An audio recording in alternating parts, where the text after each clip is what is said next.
اعوذ باللہ من الشیطان الرجیم، بسم اللہ الرحمن الرحیم۔ تمام سننے اور دیکھنے والوں کو السلام علیکم۔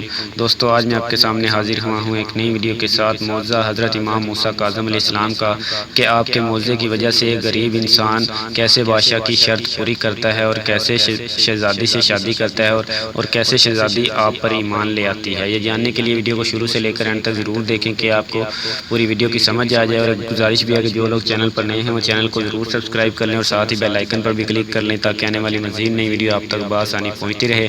اور اگر میری ویڈیو اچھی لگے تو ویڈیو کو لائک کرنا نہ بھولیں، اور ویڈیو کو زیادہ سے زیادہ شیئر کریں تاکہ معلومات دوسرے لوگوں تک بھی پہنچ سکے۔ آئیے چلتے ہیں ویڈیو کی جانب۔ جناب امام موسیٰ کاظم علیہ السلام کے زمانے میں ایک ضعیف مومنہ ایک جھونپڑی میں رہتی تھی۔ اس کے ایک فرزند تھا، سید حیدر اس کا نام تھا، جو جنگل روزانہ جاتا اور لکڑیاں چن کر لاتا، ان کو فروخت کرتا، اور دونوں ماں بیٹے انہی چند پیسوں میں گزارا کرتے اور خدا کا شکر ادا کرتے۔ اسی طرح اس لڑکے کی عمر 15 یا 17 سال کی ہوگی۔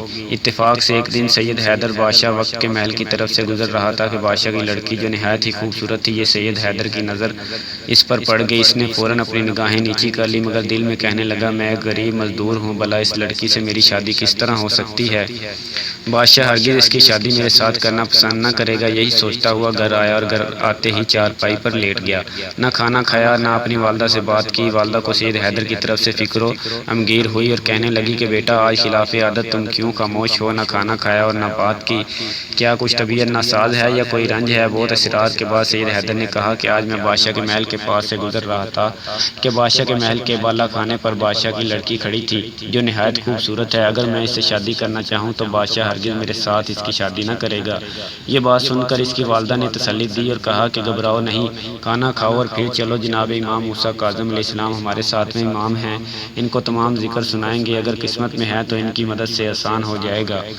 نا امید نہ ہونا چاہیے، خدا مالک ہے، وہ چاہے تو ادنا کو اعلیٰ کر دے، وہ ذرہ نواز ہے۔ یہ سن کر لڑکے نے کھانا کھایا اور دونوں والدہ اور بیٹا حضرت امام موسیٰ کاظم علیہ السلام کی خدمت میں حاضر ہوئے اور قدم بوسی کے بعد اپنا مقصد بیان کیا۔ انہوں نے سن کر امید دلائی اور کہا، خدا سب کا کارساز ہے، اس کے لیے غریب اور امیر یکساں ہیں۔ تم جنگل سے چند اینٹیں لاؤ، کچھ بڑی اور کچھ آدھی اور کچھ چوتھائی اور کچھ کنکریاں۔ جب ماں بیٹے نے اینٹیں وغیرہ لا دی تو ان پر امام موسیٰ کاظم علیہ السلام نے ایک کپڑا ڈال دیا اور 2 رکعت نماز پڑھی اور دعا کی۔ ان کی دعا کی برکت سے فوراً اینٹیں سونے چاندی کی بن گئی، اور کنکریاں یاقوت، زمرد، پکھراج، نیلم، گرز، پیش و بہا جواہرات بن گئے۔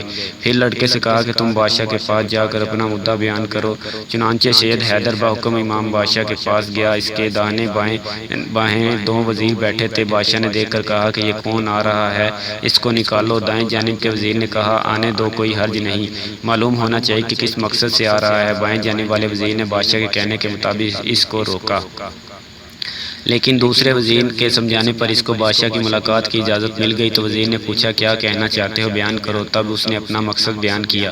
یہ سن کر بادشاہ بگڑ گیا اور کہا کہ اس کو نکالو یہاں سے، یہ اس پھٹے حال سے میری لڑکی سے شادی کی خواہش رکھتا ہے، نکالو جلدی۔ مگر دائیں جانب والے وزیر نے بادشاہ کو پھر سمجھایا اور کہا کہ بادشاہ سلامت ناراض نہ ہو، جہاں لڑکی ہوتی ہے وہاں اچھے برے پیغام آتے ہی ہیں۔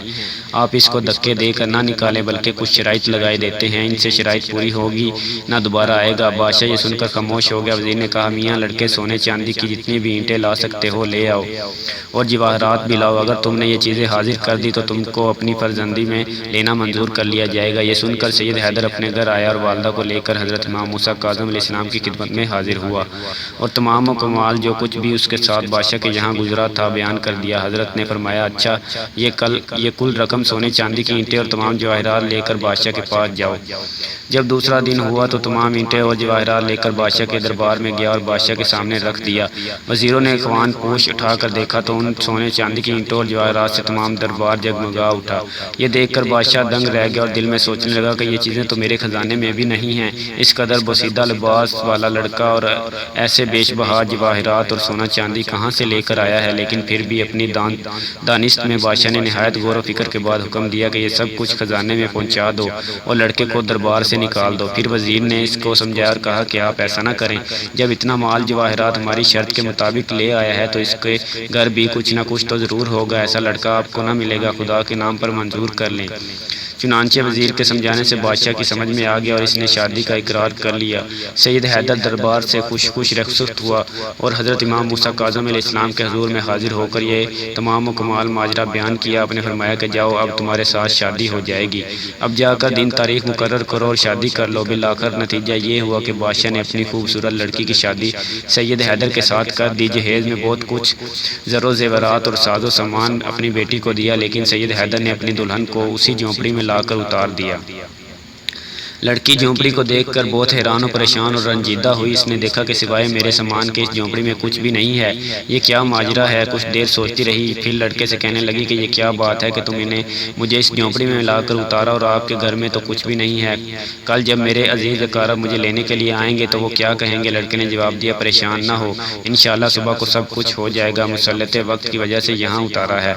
خیر وہ خاموش ہو گئی۔ جب صبح ہوئی تو یہ لڑکا حضرت امام موسیٰ کاظم کی خدمت میں حاضر ہوا اور جو کچھ لڑکے نے کہا تھا اور جو کچھ اس کے بادشاہ نے جہیز میں دیا تھا تمام حال سے آگاہ کیا۔ حضرت نے فرمایا کہ گھبرانے کی چندہ ضرورت نہیں ہے، ابھی تھوڑی ہی دیر میں سب کچھ ہوا جاتا ہے۔ چنانچہ امام نے جعفر جن کی اولاد میں سے ایک جن کو بلایا اور فرمایا کہ ساز و سامان سے سجا ہوا ایک محل فوراً لاؤ اور وہاں پہنچا دو۔ جن نے حکم امام کی تعمیل کی اور ایسا لا کر حاضر کیا کہ جس میں عجیب و غریب سامان آرائش موجود کہ کبھی کسی نے نہ دیکھا تھا۔ چنانچہ سید حیدر جب اپنی دلہن کو اس محل میں لے کر گیا تو وہ بہت خوش ہوئی۔ جب دلہن کے عزیز اس کو لینے آئے تو محل کو دیکھ کر حیران دشتہ رہ گئے۔ بہرحال جب عزیز اس کو لے کر واپس گئے تو بادشاہ کو بتایا کہ ایسا عمدہ محل ہے، وہ بہت خوش ہوا۔ اب یہ لڑکی آنے جانے لگی، خوش و خرم رہتی رہی۔ ایک دن لڑکے سے کہنے لگی، یہ بتاؤ کہ آپ پھٹے حال سے کیوں رہتے تھے اور پہلے مجھے جھونپڑی میں کیوں اتارا اور خود اس جھونپڑی میں کیوں رہتے تھے؟ تب اس نے تمام گزشتہ ذکر سنایا اور کہا کہ اس طرح میں تم کو دیکھ کر غم زدہ ہوا اور میری والدہ حضرت امام موسیٰ کاظم علیہ السلام کی خدمت میں گئی اور جو کچھ تمہارے گھر سونا چاندی جواہرات وغیرہ لے گئے تھے اور جو کچھ اب تمہارے سامنے موجود ہے وہ سب امام علیہ السلام کا عطا کردہ ہے، ورنہ میں تو ایک بہت ہی غریب آدمی ہوں۔ پھر اس لڑکی نے کہا کہ ان امام علیہ السلام کی خدمت میں مجھے بھی لے چلو۔ چنانچہ سید حیدر اپنی دلہن کو امام علیہ السلام کی خدمت میں لے گئے۔ جب اس نے امام علیہ السلام کو دیکھا تو ان کی قدموں پر گر گئی اور اس قدر معتقد ہو گئی کہ جان نثار کرنے لگی۔ یہ معجزہ سن کر اس کے عزیز و اقارب بھی ایمان لے آئے۔ جن مومن کو کوئی مشکل درپیش ہو وہ یہ کہانی 11 دن پڑھے، انشاءاللہ یہ تفصیل امام موسیٰ کاظم علیہ السلام بہت جلد مراد پوری ہوتی ہے۔ اعتقاد شرط ہے، بعد میں جب مراد مل جائے تو امام علیہ السلام کی نیاز نہایت پاکیزہ طریقے سے کھیر پکا کر دلا دے۔ دوستو اگر میری ویڈیو اچھی لگی ہو تو ویڈیو کو لائک کرنا نہ بھولیں اور ویڈیو کو زیادہ سے زیادہ شیئر کریں تاکہ معلومات دوسرے لوگوں تک بھی پہنچ سکے، اور جنہوں نے ابھی تک میرے چینل کو سبسکرائب نہیں کیا پلیز وہ میرے چینل کو ضرور سبسکرائب کر لیں۔ نیکسٹ ویڈیو تک کے لیے اللہ حافظ، اللہ آپ کا اور ہمارا نگہبان۔